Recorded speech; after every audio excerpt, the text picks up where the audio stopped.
Okay, good. I was going to say, we end the chapter there. We're doing another chapter tonight. We can't... That's too much of a cliffhanger. I squatted down for a bit. When I came back to my senses, my entire room had changed drastically. The numbness in my head was gone. And slowly, I could tell blood was flowing to my extremities again.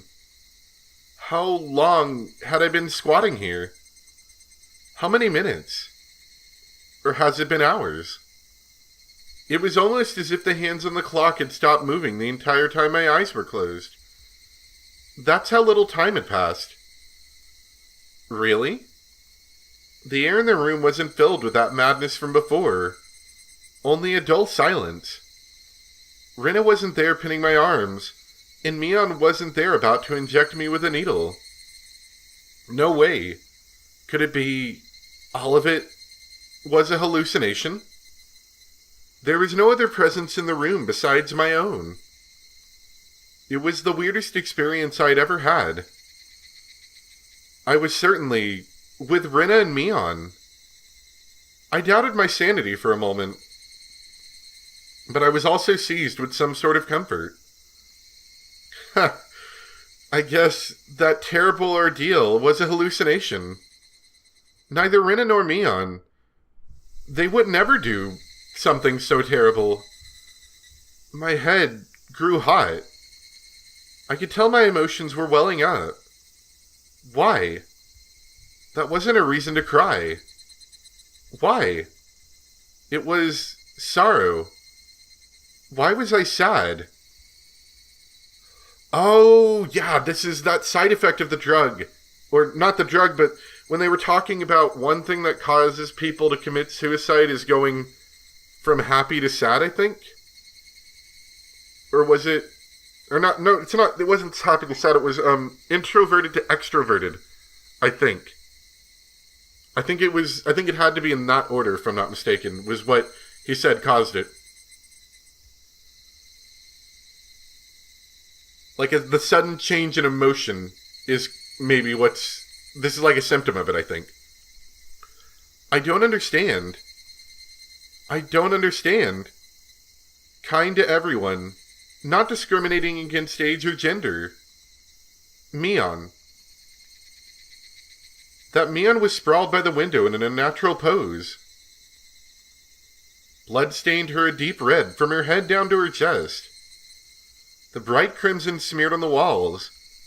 That splatter had undoubtedly come from Mion. She always had that bright smile and was kind to me from the day I transferred. Rina. That same Rina was slumped at my feet, and was making the same pool of blood as Mion. I couldn't comprehend what had happened. Did someone come to save me? Then they beat these two down? With this metal bat in my hand? I finally noticed the weight in my right hand. Oh no. How is this gonna go down? How long had it been there? It was Satoshi's metal bat.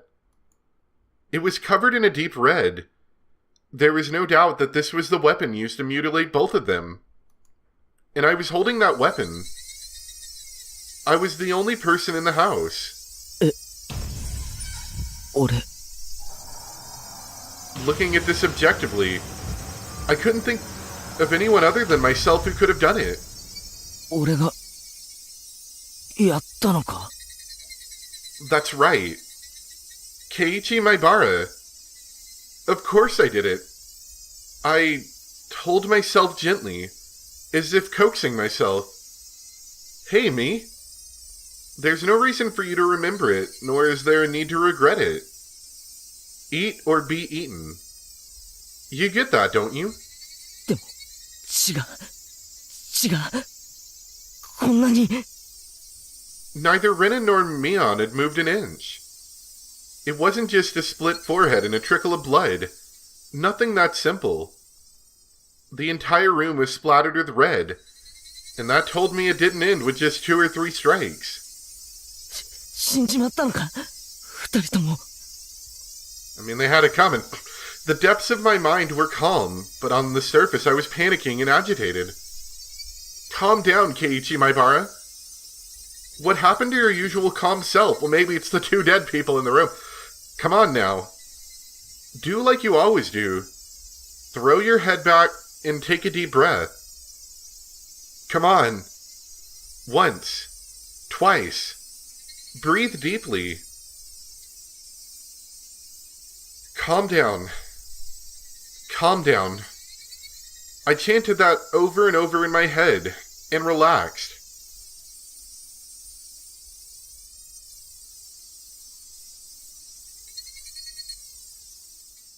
Color came back to my vision, and smells reinfused the air. At the same time, I remember what happened when I blacked out.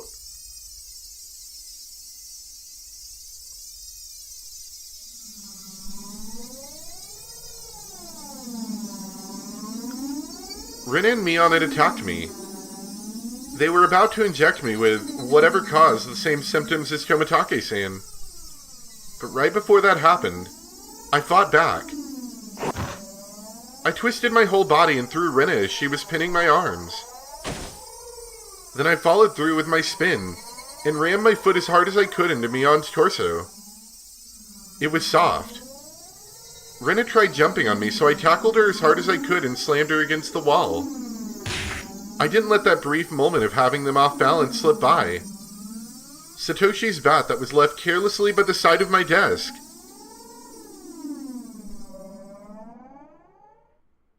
Wait. That moment, everything went pitch black. There was nothing recorded past this point in the videotape of my mind. No, that wasn't right. It wasn't that there was nothing recorded. It was recorded just fine. Just the other me inside myself had told me not to look and had turned off the TV. Just because the screen had gone black and I couldn't see it didn't mean that the videotape within me hadn't recorded it. The TV was just off. The video was still playing. The tape within me, creaking along, still playing. Keiichi, do you need to hit them that many times? On the other end of that pitch black screen, that horrifying video was still playing on.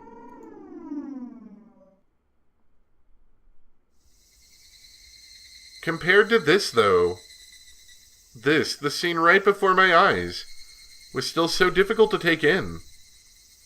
There was blood splattered everywhere on the walls, the two of them in these unnatural poses. Not a sign of movement from them.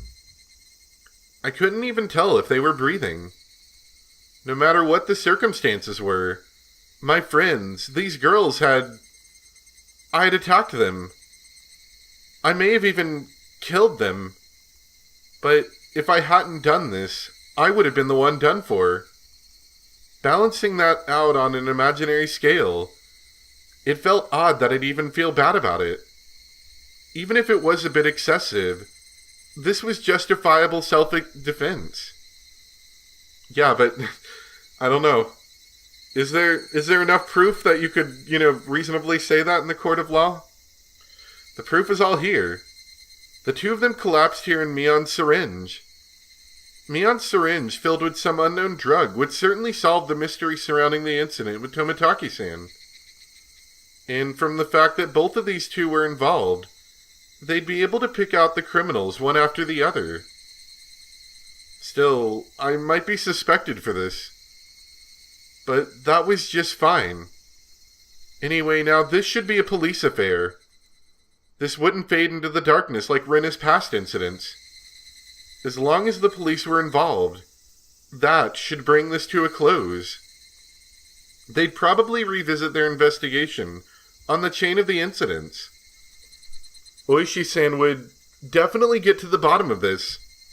Assuming, Mion didn't kill him. Meaning my wish of not wanting to die, of wanting to know the truth, that would be fulfilled in its most basic form. It was all a matter of time now. The doctor Rina called should be getting here soon. I'll confess everything to him. Assuming he doesn't off you, and he's not, a doctor. Why don't we, let's contact Oishi-san, right now. At that moment, I remembered. Besides the doctor, a manager had been called. It was easy to imagine that there was someone deeply involved with the incidents, judging from Rina and Mion's conversation. The ache in my chest, caused by the gruesome deed I'd done, dissipated rapidly. It was not over yet. This place was no longer safe. Stay calm, Keiichi Maibara. It's not over yet. I needed to live long enough to tell the police of this incident. At that moment, I felt like I heard someone's voice from outside. Since people were speaking, it must mean there was more than one person.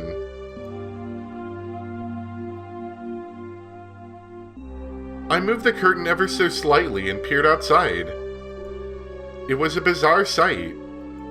About 4 or 5 grown men were all gathered at the gate. They very much resembled the 2 men who had assaulted me at the dam site today. Those 2 might even be among them. There was one person there wearing a white coat, but he didn't look like a doctor at all. My gut told me he was in disguise, only posing as a doctor.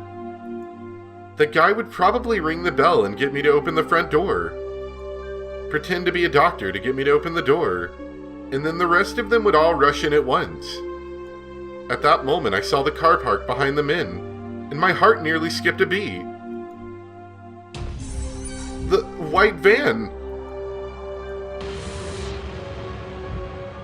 No mistaking it. That van, the one that had tried to run me down? The man in the white coat entered the gate and headed towards the front door. The rest of the men hid in the bushes and watched him. I probably couldn't pretend that I wasn't home. Undoubtedly, they'd just break the window and enter. I needed to get out of here somehow. Then use a public phone to contact Oishi-san. Then meet up somewhere. First of all, I need a weapon. Then shoes. And a granola bar. I'm hungry. But before all of that, there was one thing I had to do. I had no intention of dying. I'd live, and reveal the truth about this nonsensical curse of Oshiro-sama. But what would happen from here on, regardless of how determined I was, may bring about my demise. And that was why. There was only one thing more important than getting out of here right now.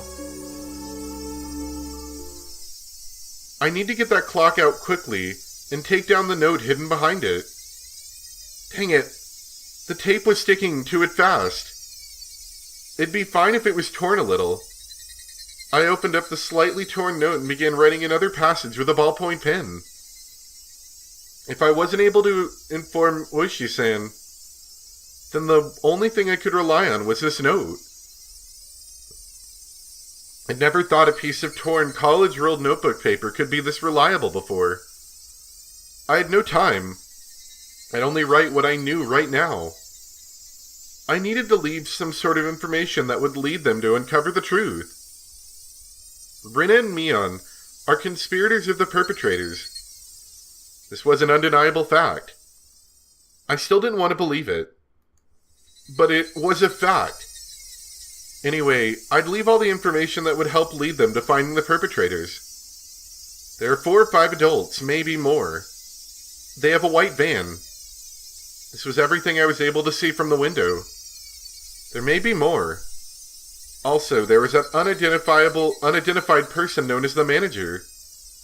To begin with, the term manager didn't even mesh with Hinamizawa at all. If they were going to include the managers from the past incidents, then the only one is the construction foreman, the victim from the first murder. The very first victim in the chain of incidents. Killed in a lynching, his body divided into 6 pieces. His right arm was never discovered. The police should have confirmed that death. But Rina and Mion did both call him manager. They said manager. They wouldn't use that term to refer to someone who was dead. The police would never even conceive that someone who is deceased could be involved.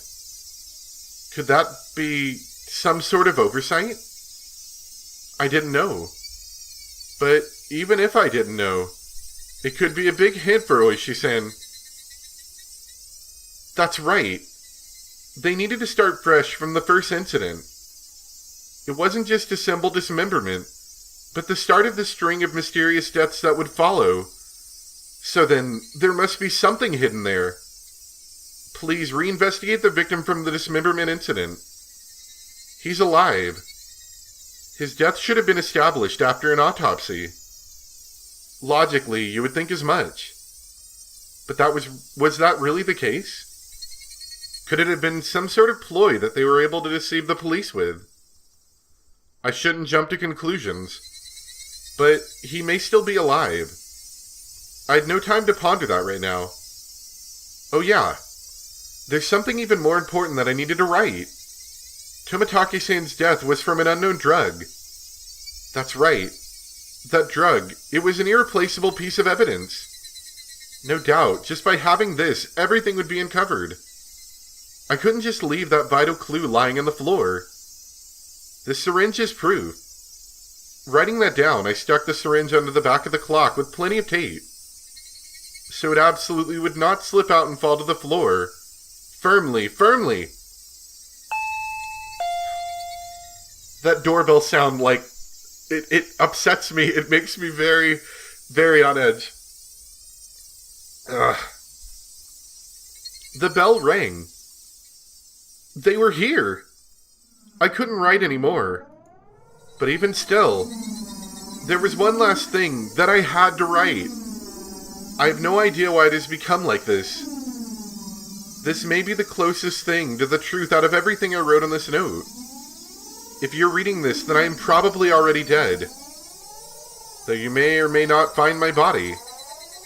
If I was going to write out everything that could happen, either dying from the curse, or being demoned away, you, who are reading this, please uncover the truth.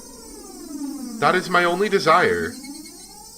Oh man, that sounds cool right there. Man, they're going to be talking about this all day. With this, my last will and testament was complete. It wasn't certain that I was going to die, but it was my final plea, just in case. I folded the note, stuck it back into the back of the clock, and returned the clock back to its usual spot. I couldn't help but pray. Oishi-san, if something happens to me, I leave the rest to you. After that, I gazed down silently at Rena and Mion. This was probably the last time we'd ever see each other. Rena, Mion. 俺、みんなのこと、本当に友達だと思ってたんだぜ。But why did it end up like this? I never had any fun in my previous school. I only worried about standardized test scores. About if the school I hoped to get into was where I really wanted to go, or a safety net. That was all I talked about. It was a dull life. The people I called friends were also my rivals in studying, in competitions and personal records, and standardized test scores. Everyone here taught me how unhealthy that lifestyle was. This month was really fun. Making a fuss over lunch. Making a fuss over the club. Making a fuss over the festival. Something hot began dripping from my face. Uncontrollable tears. I should have had no obligation to shed tears for them. But they wouldn't stop. Even if they were after my life. Even if they were trying to kill me. Everything that happened this month, I wouldn't forget it. Or could it be these happy days were all a facade as well? Was it all a trap, meticulously orchestrated up until today, to ensnare me? Could it have been that I had just arbitrarily assumed that they were my friends? That couldn't have been the case. Both Rina and Mion, they really were my friends. Those happy days, there was nothing fake or unclear about them. Someone probably forced them to try to kill me. Or their minds were taken over, possessed by the supernatural entity known as Oyashiro-sama. Regardless, both Rina and Mion, they were the best friends ever. And when they were coming after me, it wasn't of their own volition. But they weren't the kind of people to sell off their friends, no matter what means they were employed to force them. And there was no way such a thing as being possessed by Oyashiro-sama could happen in reality. Then, did the real Rina and Mion come after me? What was I thinking? What a silly, dumb idea. Having beaten down both Rina and Mion, I was still debating if they were the real ones or fakes. There was no real or fake. Only the reality that was before me. Rina and Mion were sprawled out at my feet. That was the only truth. I was only trying to twist the facts to my benefit, that I had beaten my friends to death. No matter how I spun it wouldn't change reality. Rina and Mion were both dead. It felt like there was a crack in the dam of strange emotions I was holding back. It felt like my calm state, which was nothing more than a bluff, had receded, and in that opening, insanity was leaking out. I killed them. I killed them. Rina and Mion. I killed them.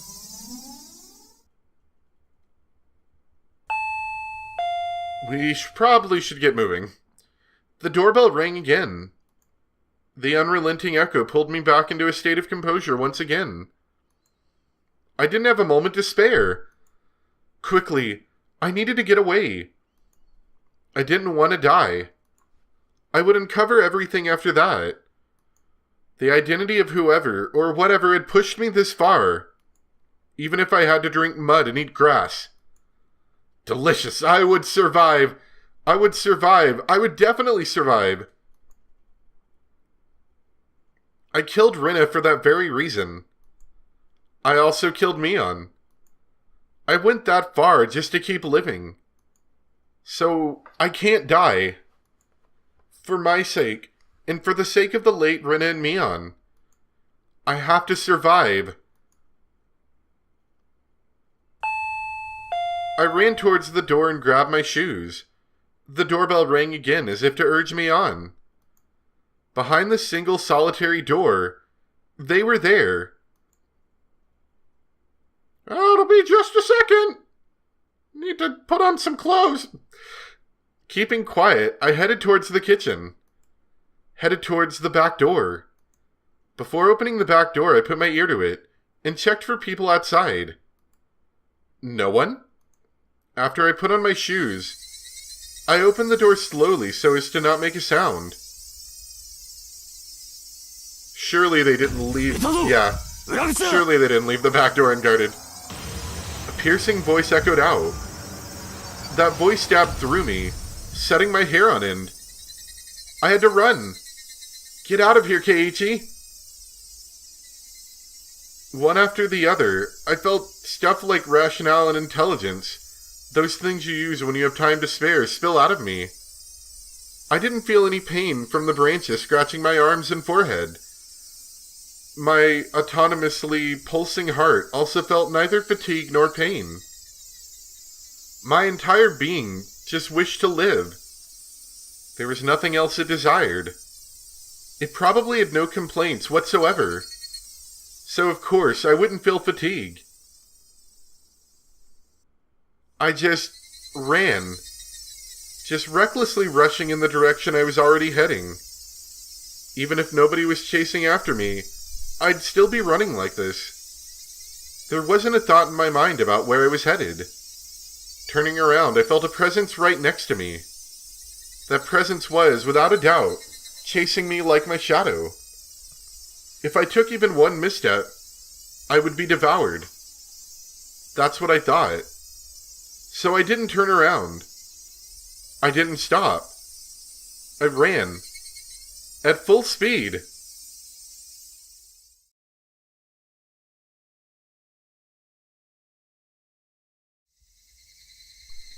I'm assuming that's running noises? Quack, quack, quack, quack. Or duck noises. Oh, it's Higurashi. That was the chirping of the Higurashi telling me it was evening. Trying to tell me something. And then I finally heard it. The wailing cry of the victims who didn't make it. Would I be joining them?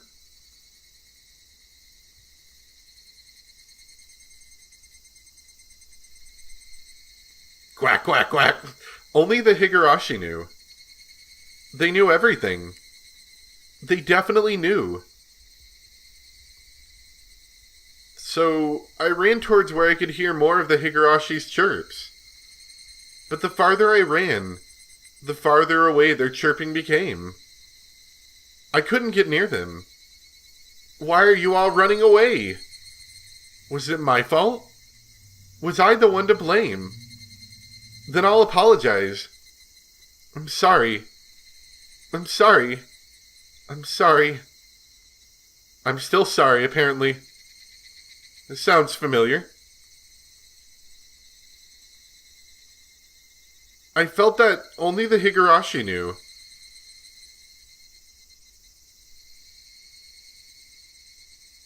We're gonna end there? I mean, I don't know quite how we're gonna end this without Keiichi dying or something happening.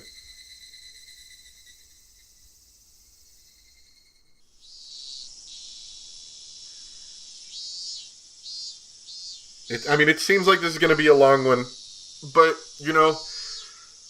I do really want to, get to a decent stopping spot, and, I have nothing but time today, or at least for the rest of the evening, so, and I'm kind of dying to know what's happening. Oh, no.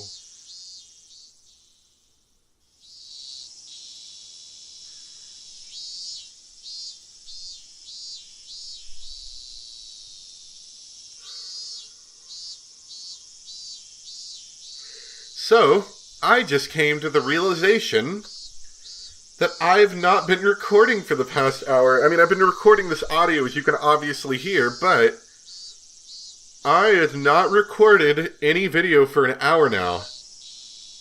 Oh, no. And I have, so many good reactions in here, too. Alright, well, luckily it being a visual novel, I don't normally do this, but I am going to play back this video, or this audio, and click through it while recording it. It's not going to be perfectly in sync, but it's going to be close enough that you can read it. Man, that's a pain in the butt. Oh. But you know what we're going to do? I'm going to wait until I finish up.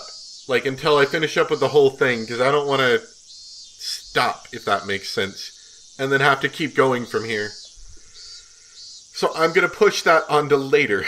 Oh, man, that is so deeply disappointing. Oh. Alright. Give me just a second to get prepared to keep going.